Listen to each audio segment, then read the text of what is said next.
via les alertes spot envoyées directement par le trader. Donc ici, on va regarder.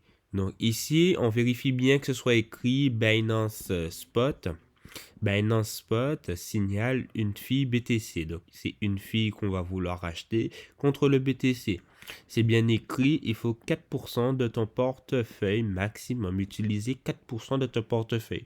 Donc si tu as 20 euros, tu utilises 4% de ces 20 euros. Voilà. Combien tu vas en acheter? Tu vas en acheter dans cet ordre de vente entre 48 288 à 48 617. Comment ça va se passer?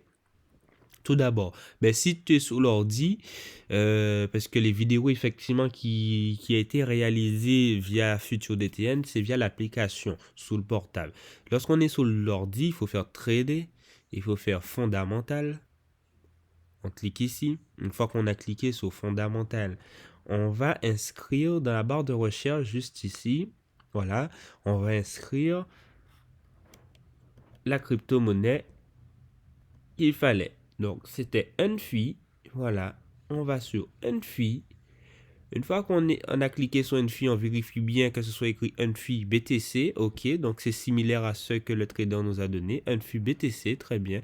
Voilà, donc on va descendre et on va créer une ordre d'achat. On va créer un ordre d'achat. On vérifie bien qu'on a bien cliqué sur Market. Donc, Market, c'est un ordre d'achat au marché. Voilà. Donc, comme il nous a dit 4% de notre portefeuille, l'avantage avec l'ordinateur, donc il suffit de bouger le curseur et ça te prendra 4% et tu fais acheter. Voilà. Ton ordre d'achat, il sera positionné, voilà, tu auras ton ordre d'achat, voilà, qui te dira que tu as acheté ta crypto-monnaie qui va rester stockée. Voilà. Après, qu'est-ce qu'il faudra faire? Ça, c'est fait. La première chose à faire. La deuxième chose à faire, c'est de mettre en place tes take profit. Donc, tes take profit, à savoir que plus c'est le dernier et plus tu prendras de risques, mais plus tu prendras de risques et plus effectivement tu généreras de bénéfices si toutefois cette monnaie a atteint le TP4. Donc, tu as le TP1, TP2, TP3. Donc, comment ça va se passer? Tu vas te rendre dans la partie vente, dans la case vente ici, et tu vas sélectionner limite. Donc, l'objectif, c'est de vendre à une certaine limite. Et arriver ici, en termes de prix, le prix, tu vas le changer. Tu vas mettre le prix, alors hop, on va faire marche arrière.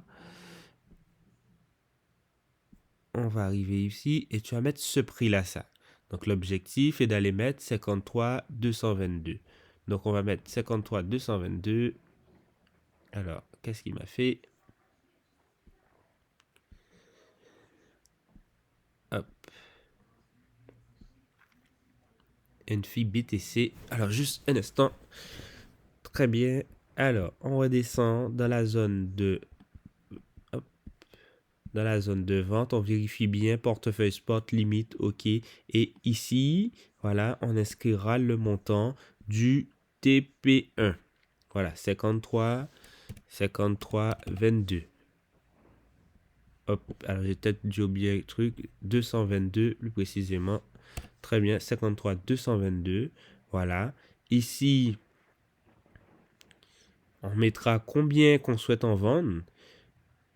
Donc, on mettra pour débuter pour le premier TP1. Donc, c'est tout dépend aujourd'hui du nombre de risques que tu souhaites prendre, d'accord? Donc là, tu as la possibilité de mettre 100%. Si tu mets 100%, ça veut dire qu'au TP1, une fois que cette monnaie aura atteint justement ce prix, tu souhaites revendre tout pour pouvoir recevoir tes BTC. Donc, qu'est-ce que tu vas revendre tout? Tu vas revendre les 4% que tu vas acheter à 100%, d'accord? Donc là, si tu souhaites effectivement avoir des paliers, donc prendre le TP1, le TP2 et le TP3, donc là, tout dépend de quelle stratégie que tu souhaites adopter en fonction si tu souhaites prendre plus de risques ou pas. Pour le TP1, par exemple, tu pourras mettre 25% et ensuite tu cliqueras sur vendre.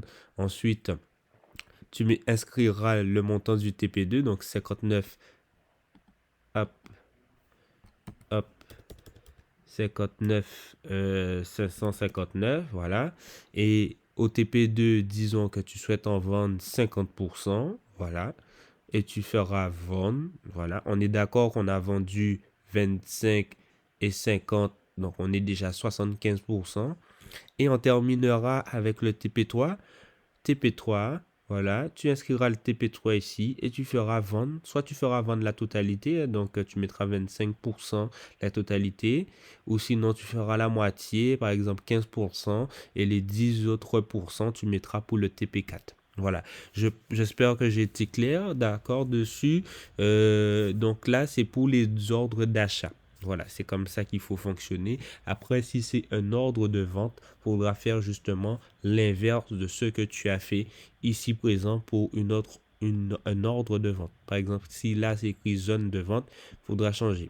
Alors, à savoir que si on remonte le fil, c'est que des zones d'achat de crypto-monnaies qu'on a pu faire. Hein. Binance Spot, zone d'achat. Si je regarde, oui, c'est que des zones d'achat de toutes les façons. Donc, il n'y aura pas l'inverse à faire. Ta ta ta ta ta ta ta. Ok, ok, ok, ok, ok. Bon, ben c'est bon. Voilà, donc j'espère que ma vidéo t'a aidé à comprendre la suite. N'hésite pas à m'envoyer une question. Voilà. Pourquoi je dis qu'il faut bien regarder, puisque effectivement, voilà, là tu as la différence. Ici, on est sur des Binance Spot, on est sur des spots, donc on va acheter de la crypto-monnaie et on va les stocker en attendant que ça atteigne le TP1, le TP2, le TP3. D'accord? Donc, et ici, on est sur les Binance Futures. Donc, les Binance Futures, c'est autre chose. Où ici, on va mettre une ordre d'achat, on va mettre un effet de levier, on va mettre les cibles, on va mettre le stop loss. Voilà.